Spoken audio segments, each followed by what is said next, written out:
ధ్రువ నీతిర్ మతిర్ మమ. This is the last verse. What is that is telling?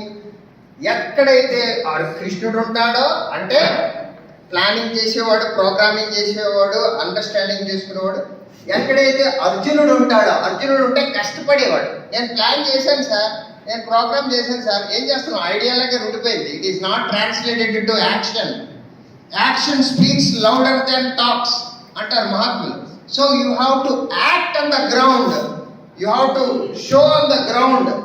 మాటలతో పనికిరాదు. సో పని చేసేవాడు అర్జునుడు అంటే లోపల మనలో ఉన్నారన్నమాట. శరీరము, మనస్సు అర్జునుడు.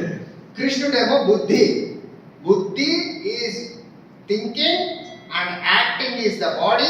బోత్ పర్ఫెక్ట్ గా ఉన్నప్పుడే అక్కడైతే రెండు ఉంటాయో. శ్రీ, శ్రీ అంటే లక్ష్మి, అక్కడే సక్సెస్. లక్ష్మి మీన్స్ ఐశ్వర్యం, means success, prosperity. You will be able to be successful in any field. Bhagavad-gita is not for only spiritual field. It is for any field. You can be a carpenter, an engineer, or a doctor, or a lawyer, or a politician, or anybody, any human being. He has to practice for his life to be enriched, his life to be happy, his life to be successful. So first is that Sri vastadi, Aishwarya vastadi.